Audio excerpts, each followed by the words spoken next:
Memorial Fund.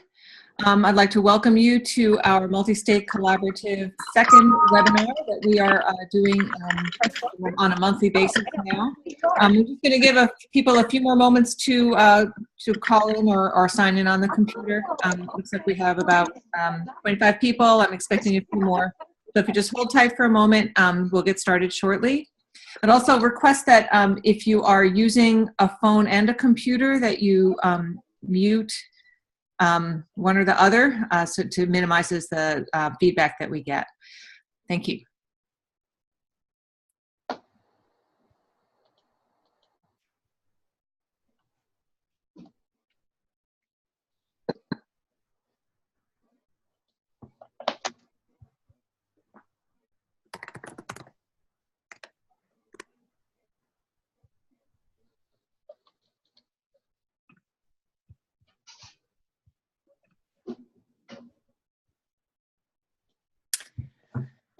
Good afternoon. Once again, this is Lisa Dulski-Watkins. I'm the director of the Milbank Memorial Fund Multi-State Collaborative, and it is my pleasure to welcome you to this webinar.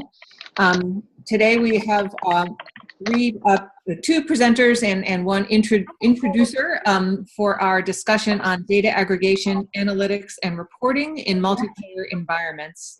Our discussants are from Onpoint Health Data, an organization that has been doing this type of work for years now, and they'll be describing their experience in two specific markets in Vermont and in Rhode Island. The discussion is very specific to those markets, although many of you are either participating in the Comprehensive Primary Care Plus or hope to be through the round 2 process. This is an informational opportunity to share the experience in previous programs, and I'm just very glad that you're able to join us today.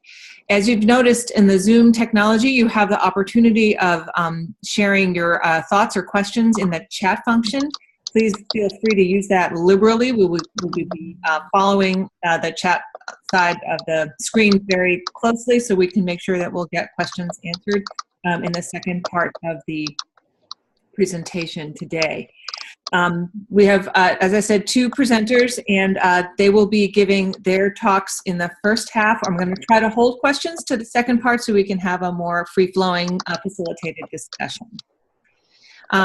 Just as a housekeeping piece of information, please mute your phone or computer so that we don't hear you typing or the ambient noise around you.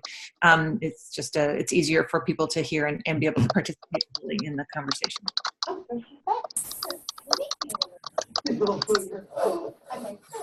with that, I can still hear quite a bit of activity in the background. Well, please mute your phones.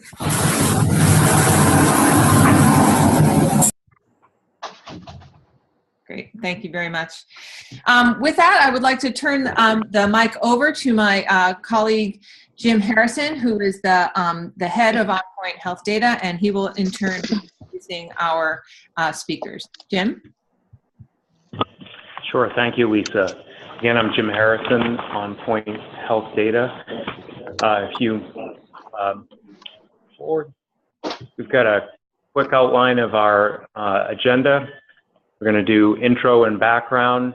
I'll be handing it to Melanie Panett, one of our health data analysts, to review some of our reporting activities, both at the practice and health service area level. And then on to David Jorgensen, another one of our analysts, who will be reviewing a dynamic reporting solution in place for Rhode Island's Care Transformation Collaborative. There's plenty of time for questions at the end, and I'll begin by giving you a quick introduction to Onpoint. We're an independent nonprofit based in Portland, Maine. Been around for many years.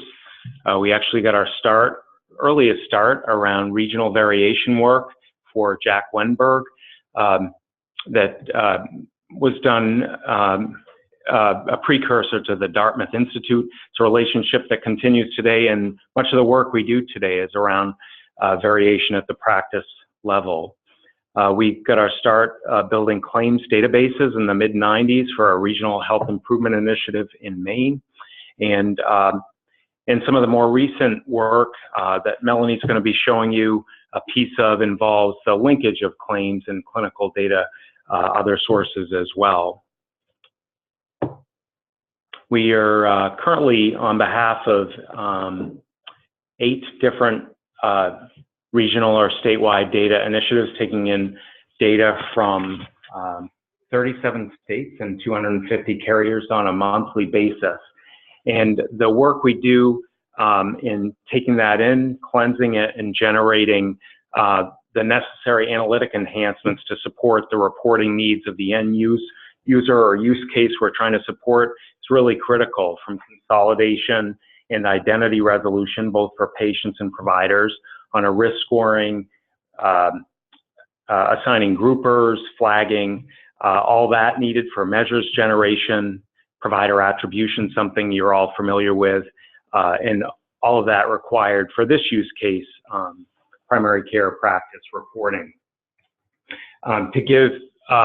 To turn data around on a quarterly basis within 45 days of the quarter end requires that type of work, that data enrichment, needs to be done in line as data comes in the door. Also point out that critical to reliable reporting, the type of reporting we'll be showing you is quality assurance processes and systems that are tailored to those use cases. If you're going to be generating HEDIS diabetes measures, for example, from claims data, but are not familiar with the bundling procedures of those submitters, then you're going to miss, for example, for a couple major health plans, large volumes of lab values and lab testing claims and understate screening rates in the process. I'm going to hand off to Melanie and David. And before doing that, just wanted to point out that data sources in both cases are statewide all-payer claims databases. That's the primary source. And in each case, the practice reporting will be showing you, because it's client-specific and proprietary to the practices, reflects dummy data. In the case of the Vermont Health Service Area profiles, those are publicly reported and include actual data. The Vermont Blueprint reporting is delivered as static PDF. That's how the client wanted them delivered. It's refreshed twice a year, and it involves 120 plus performance measures. By comparison, and also includes the integration of clinical data and survey data, and that enables us to run 16 of the 32 CMS ACO measures for Vermont, again at the HSA level. For Rhode Island, which David's going to cover, that involves 130 practices statewide. Vermont is about 120. We're delivering that in a dynamic model. He'll show you that, and delivering that on a quarterly basis. Rhode Island involves approximately 15 to 20 performance measures. So with that as background, I'll turn it over to you, Melanie. Melanie Panett from our analytics team. Thanks, Tim. Let me transition real quick.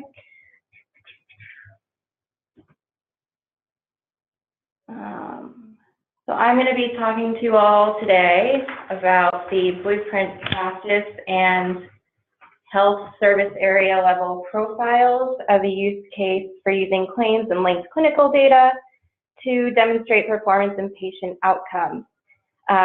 Vermont and Rhode Island are actually very similar in terms of the measures that they use and cross-payer reporting, but Vermont is unique in that they have a variety of data sources, including the Blueprint Clinical Registry, survey data like the Behavioral Risk Factors Surveillance Survey, and also the Patient Experience Survey data. So as I mentioned, we do a lot of combined reporting, meaning we combine all three payer types, commercial, Medicare, and Medicaid.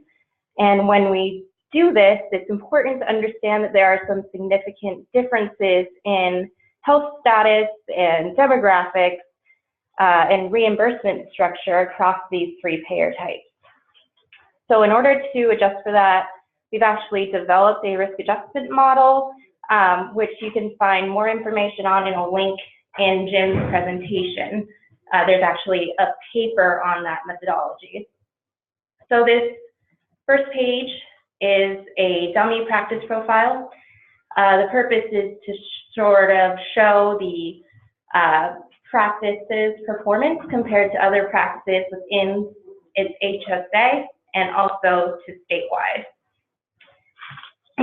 The purpose of this table is to list out all the demographic and health status variables that we adjust for in our model. So we look at age and gender categories, your practice mix of Medicaid and Medicare, maternity, percent with selected chronic conditions, which includes things like diabetes, congestive heart failure, depression, COPD and asthma, etc. We also use the 3M clinical risk grouper to adjust for health status, and we roll that up into these 5 major categories in our risk adjustment model.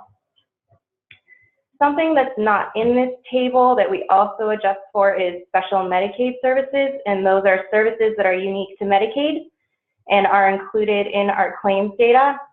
So this would involve day treatment, case management, special school services, and they actually account for a large portion of Medicaid expenditures, so we include them in our model.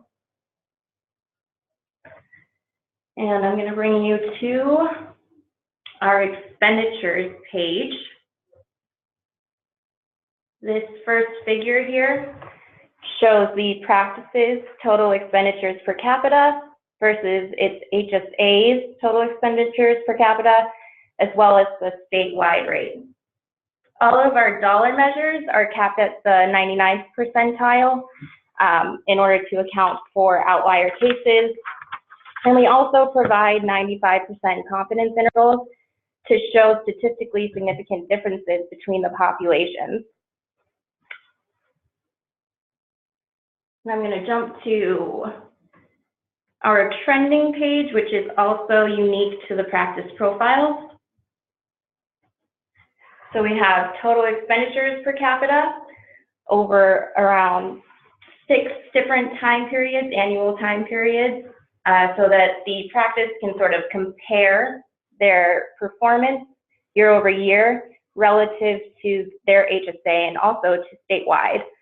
And just to note, we also have this measure excluding SMS so that you can look at pure medical healthcare expenditures. So while these practice profiles have very similar measures and setup compared to the HSA profiles, the HSA profiles actually contain a lot more information pertaining to the clinical data, which Jim mentioned we use to produce 16 out of the 32 ACO measures for CMS primary care reporting, which I thought this group would be especially interested in. So I'm going to transition to that real quick.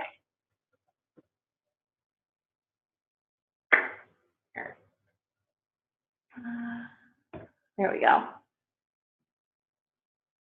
And I figured I would focus on some figures pertaining to the diabetic population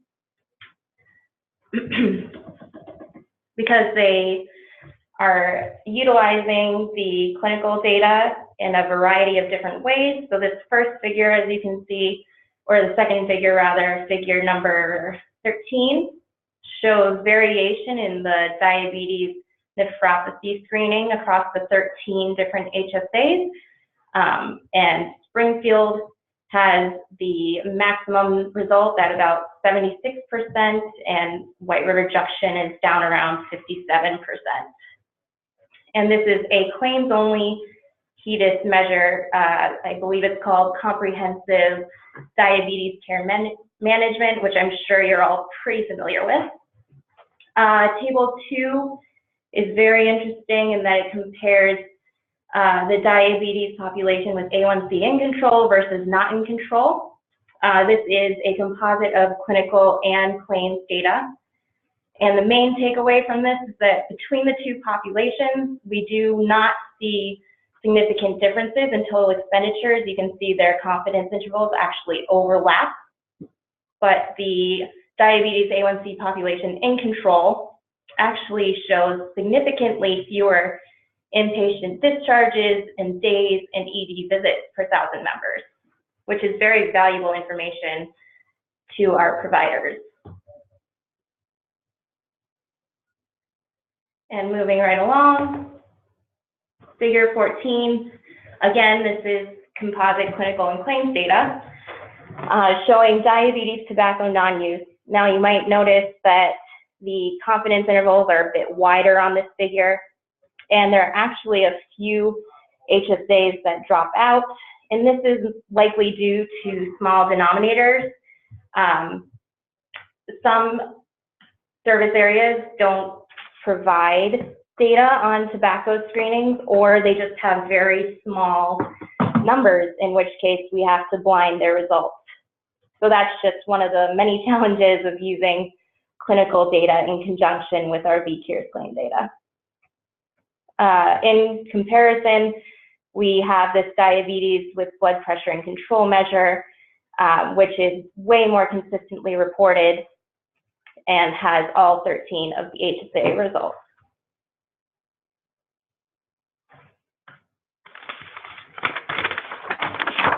One of the newer tables that we've included in these profiles is our linked clinical data table, which shows the percent of VCures members linked to the Vermont Blueprint Clinical Registry at the HSA and statewide level, and also for the overall population and the diabetic population. It also shows the percent of those members linked with a blood pressure, BMI, or HbA1c reading, and it also tells you whether or not that reading was within range or in control. And this graphic is basically used for demonstrating the differences in aggregate and high-risk diabetic population, and how well the data is sort of being linked between HSAs and at the state level in order to serve as sort of an incentive for practices within that HSA to improve their clinical data quality and how they're entering their data into the system. So in this sort of way, we're kind of using data that's not exactly perfect to inspire improvement initiatives. So that is all I had for the HSA and practice profiles, and in the interest of time, I'm going to transition to David, who's going to talk to you about Rhode Island reporting.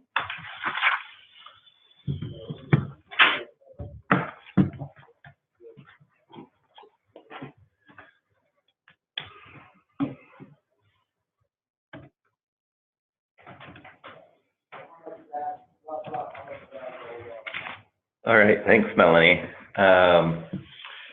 So this is a very different report in many ways. For Rhode Island, we are using exclusively claims data from the APCD, and there are fewer measures here. But what's unique about this report is that it's built in Excel in Power Pivot, and it allows a very dynamic approach to being able to use the data to drill down, to filter, to really have an interactive experience with asking questions about the results and being able to dig in and find some answers right at your fingertips without having to contact some other analyst and have them dig into the data warehouse to give you an answer. What we're seeing here, Rhode Island groups a bunch of primary care practices into analytical cohorts. This is a demo cohort that will have several practices in it. And there is also a comparison cohort that's used kind of as a benchmark to gauge the initiative success between all of these cohorts. So we report the data in two different ways. The first way is risk-adjusted, and this allows us to do a really good comparison between different practices, between the cohorts and the comparison group. And I've already done the filtering here so that we're just looking at some inpatient cost results, and we see for all of these different practices within this demo cohort, their different cost of inpatient hospitalizations for the members who are attributed to these practices. And we see this cohort does significantly better than the comparison group on inpatient cost. And so one of the questions we might have is, do all of the practices do better, or is it limited to just a few high-performing practices?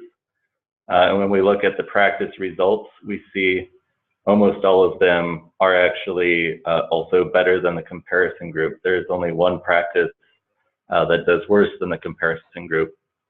So I'm going to use that as a framework for, as we step through this report, how we can ask some questions, do some drill downs to try to figure out some things that might be driving that difference. I'm going to show you really quick. Those drill downs are built off of patient level data. So we do have patient level data here, a measure result for each member who's attributed to this cohort.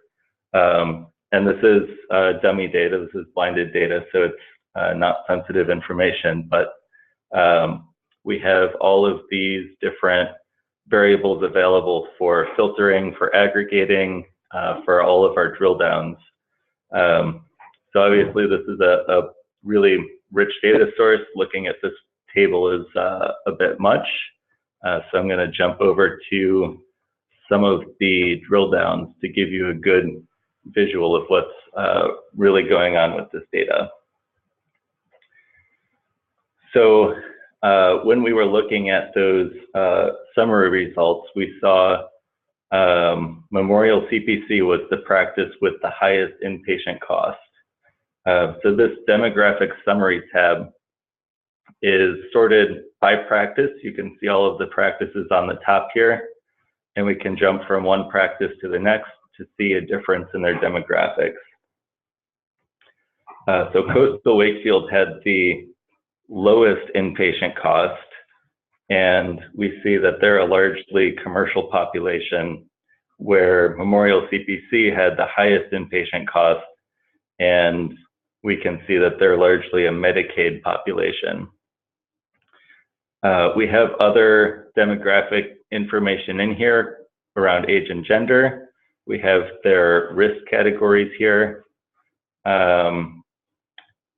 But it's really good to know that Memorial is largely a Medicaid population, because as Melanie mentioned, we know that these different plan types have very different risk factors, very different rates of comorbidities and everything. And Medicaid is generally associated with maybe a poorer population, maybe less education, and those are all correlated with potentially higher utilization. Because the measure of interest was cost, I'm going to move over to the cost tab, and we can see that again, it's sorted by practice on the top, so we can compare costs from practice to practice if we want to.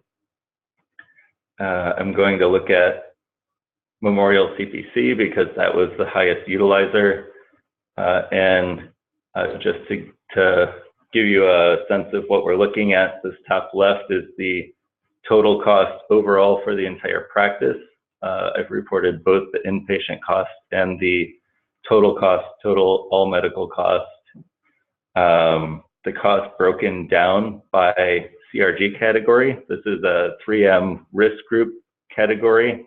And you can see as we move from number 1 is healthy all the way to number 9 as catastrophic, the costs go up significantly for inpatient inpatient cost. And then we see the cost, inpatient cost breakdown by those payer types. And we actually see Medicare has the highest cost, which isn't surprising because they're the oldest population. But Medicaid has a higher cost than the commercial population.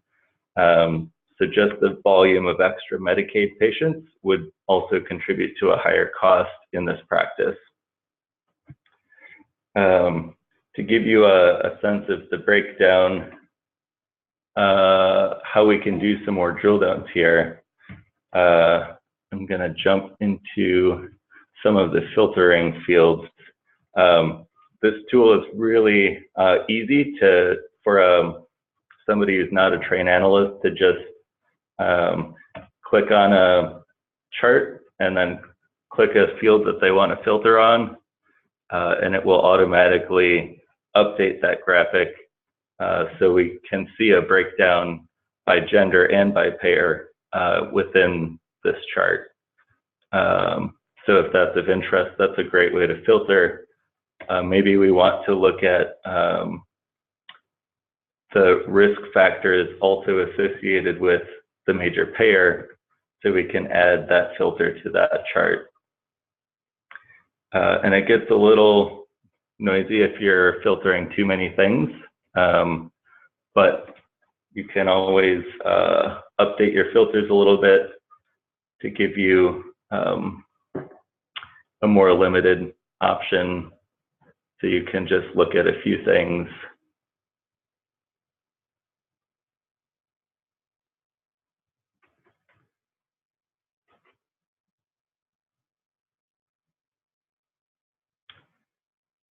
And so we can see that for Memorial CPC, we can really drill down into these different graphics. We can even just click on a bar and it will automatically filter all of the results for us and give us the relevant information pertaining just to that exact demographic that we really want to know about. And it's a really great dynamic tool. It allows the user to jump in and get their hands dirty with the data and really start asking questions up front with not too steep of a learning curve to get familiar with the report and with the data. So that is my summary. That concludes my demo, and I will pass the mic back to Lisa, and I think we'll be able to do some question and answer.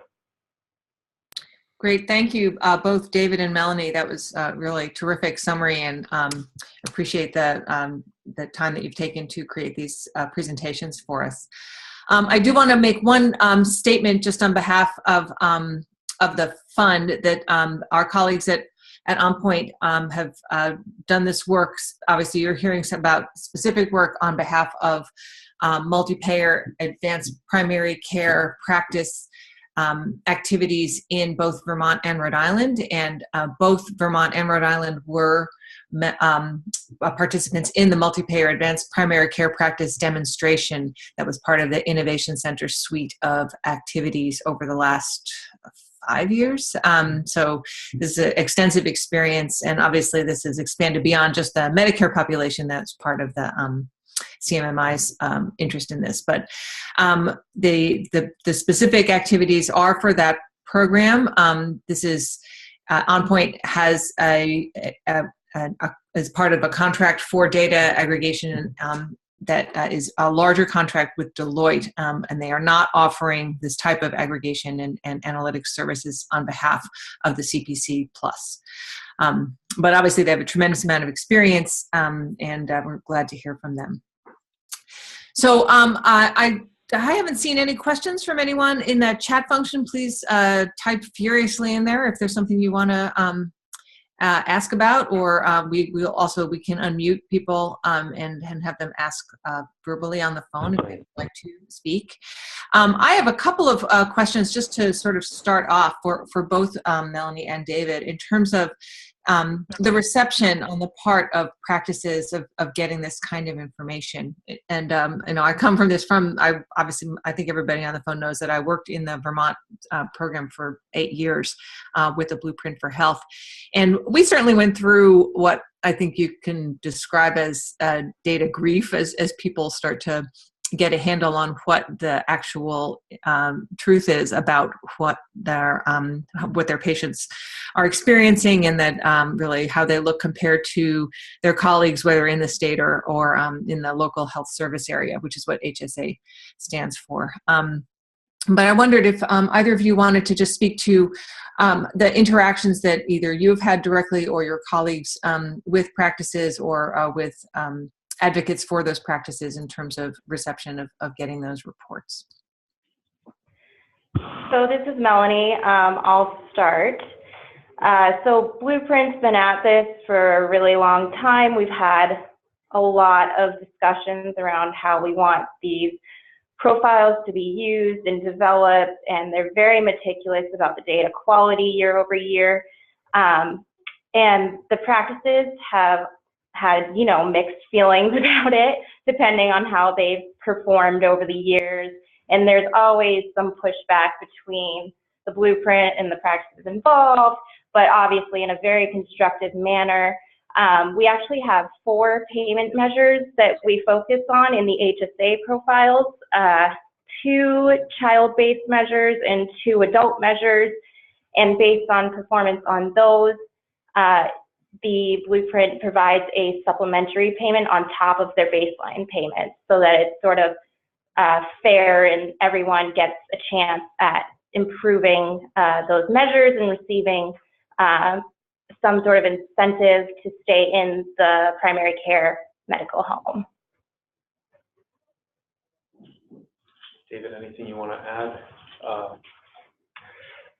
So for Rhode Island, we're fairly new to doing the analytical reporting. We've been working with the APCD data for quite a while, and we transitioned to also including this analytical reporting.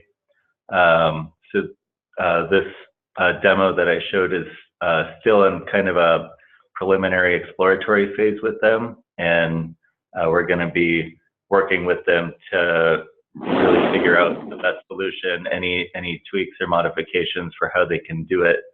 There are obviously concerns anytime you're including patient level data, even if it's de-identified. There are some security concerns related to that. So we're working with them to make sure that we're covering all the bases and making sure we're not exposing any sensitive data that we shouldn't be. Thank you, David, and Melanie.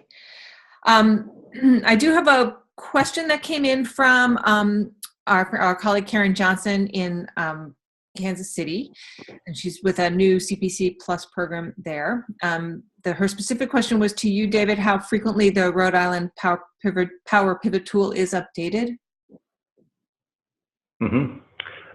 This is scheduled to be generated on a quarterly basis.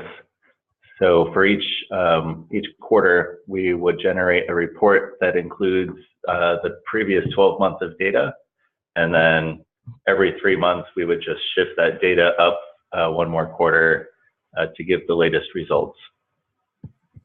Great. Do you feel that is close enough to real time in the real world that it's people are satisfied with that? It seems like it is. To me, it seems like a huge improvement over previous opportunities.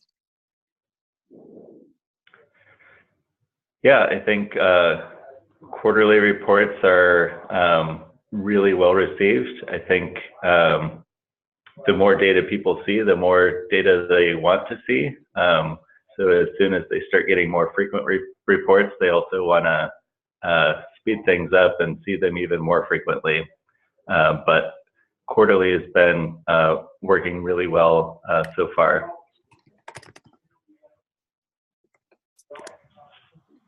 While this is new for Rhode Island, this is based on reporting on a quarterly basis for the past couple of years for another region in the Midwest with a similar program going on. And so it is new to Rhode Island, but well tested generally. And one other add, I think that Melanie pointed out, which is 80% of the work in any of this is getting the data right. And it's really critical, I think, to ongoing success that those fundamentals are in place before any data is released. And a lot of it, I gave you the diabetes lab bundling rules. There are a lot that goes into making sure this meets rigorous quality assurance testing before it goes out the door. And wherever folks are sitting, they'll want to make sure they've got those fundamentals in place themselves. Thank you. And I have a follow-up question from Karen in terms of whether you're able to track the provider use of the tool, whether it's being opened or if you have some sort of survey feedback to find out how the practices are using these reports. So we don't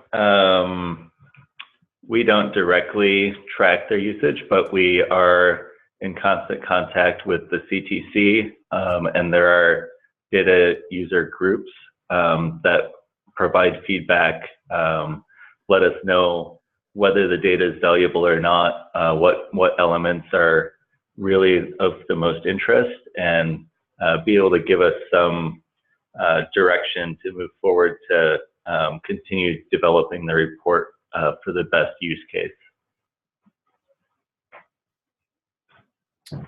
Great, thank you. I have a question. I'm sorry, go ahead.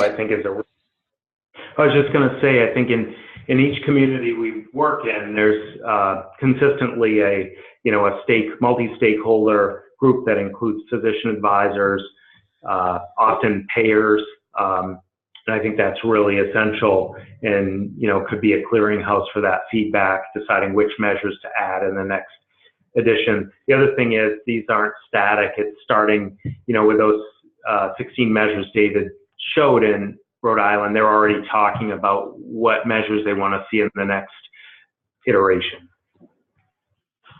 Great. So we had a couple of questions from Peter Aaron in Oklahoma, who's with the Blue Cross Blue Shield organization there. He had a specific question about the big gender difference that he observed looking at at least what you presented in the payer data from Rhode Island.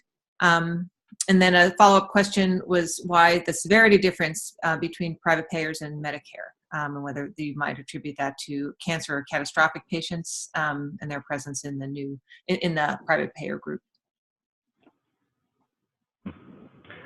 Yeah, those are great questions. So obviously the greatest advantage of this type of report is that we can do all of these drill downs and filters.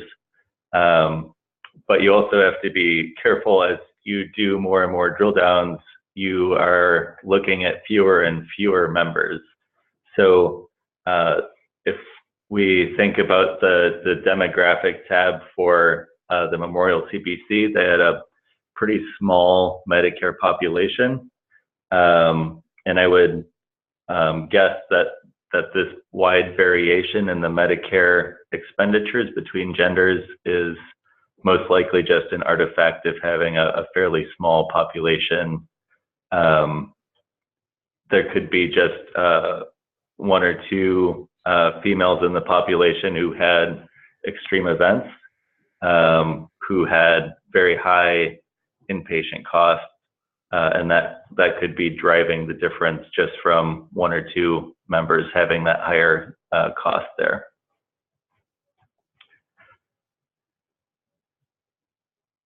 And again, the small numbers might also contribute to having no commercial member in the catastrophic conditions.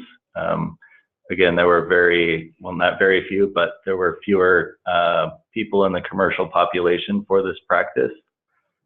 So it might just be the case that none of those people fell into the catastrophic conditions, or if they did, they weren't hospitalized. Thank you, David. I just want to actually make one point of clarification. When David is referring to CPC, he's actually referring to the organizing program for their previous and now ongoing multi-payer primary care transformation project. It's actually not the comprehensive primary care initiative that is part of CMMI. So there's a little bit of acronym confusion there, but I just wanted to clarify that. Yep, the CTC is the Care Transformation Collaborative of Rhode Island. Thank you. Any other questions or comments? Deb Hurwitz, were you able to dial in? I know that you got cut out briefly.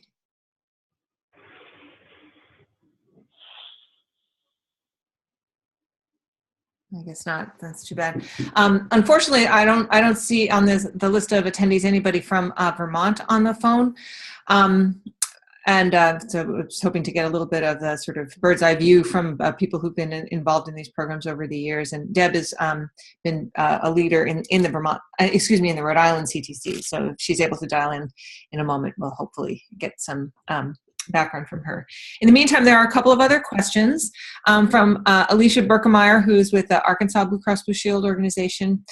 She asks how many commercial payers are sharing data in both the Rhode Island and Vermont for these reports. Both are based on the statewide APCD, and for the state of Vermont, it involves 25 health plans, including Medicare and Medicaid. In Vermont, it involves approximately 80, also including Medicare and Medicaid. Thank you. And from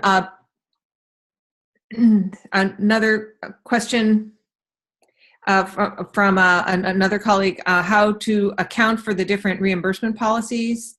If there's any question around any adjustment or what was sometimes referred to as shadow prices. Both are, the data sources are state mandated APCDs and involve the submission of actual allowed payment amounts. So, so they're actual payments in both situations. In other markets that are voluntary data collection initiatives, in our experience, we are having to apply imputation factors for the different type of service and arrive at an estimated payment based on those. But in both of these cases, they're actual payments from all health plans. Thank you, Jim. So I'm going to just ask a question about Vermont because I think that there is this unusual public reporting for the hospital service areas. Melanie, do you want to just talk a little bit about how that came to be and how it's been received? Sure. So Vermont has been around in this game for, I think, 5 years, and the Blueprint initiative was to improve primary care across the state for those medical homes that would be involved by using the primary care medical home, community health teams. They have teams of nurses who target special populations with multiple comorbidities, because as we know, members who are very sick oftentimes make up a lot of the expenditures statewide and can oftentimes be prevented through preventive care. So these profiles kind of came to be in order to develop a payment model that was fair across the board for different practice mixes, and also to evaluate how the program was performing on a regional basis. The health service area profiles are also now incorporated into the state's recent all-payer waiver, and in some of those measures are the basis for performance payments under this new statewide payment reform. So there's a lot riding on them in an increasing amount over time. We included in the slide deck links to, under the Vermont tab that Lisa, if you're able to disseminate, people can feel free to, take a look at the reports themselves over time.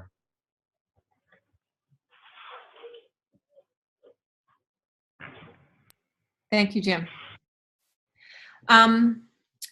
Looks like there's another question around the Gobey versus Liberty Mutual Insurance Company Supreme Court of the United States ruling that was issued last year, and whether that's had an effect on practice reporting in terms of having fewer patients to attribute to already small physician practices that are using these reports.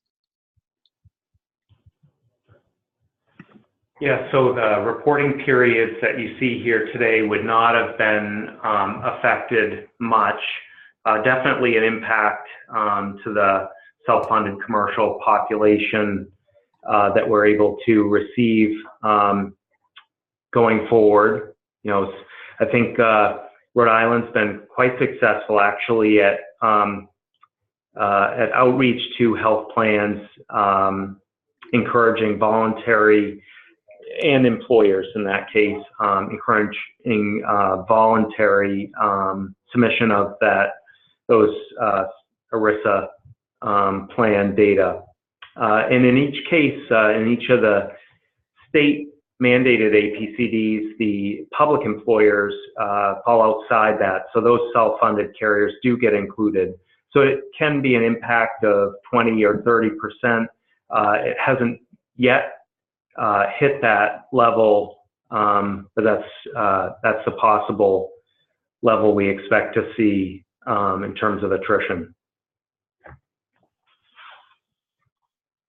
Thank you. On the commercial, not overall, but the commercial population. Right. So a significant impact.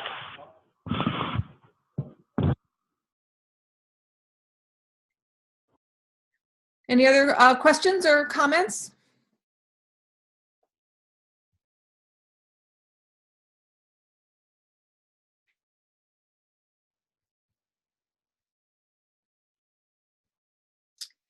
Well, I want to thank our presenters, and this was really a great conversation to get started on. This is obviously a big topic for anybody involved in multi-payer primary care transformation or any multi-payer work at all. Obviously, the ability to look across payers and get some sense of what the status is of their practices and their patient cohorts.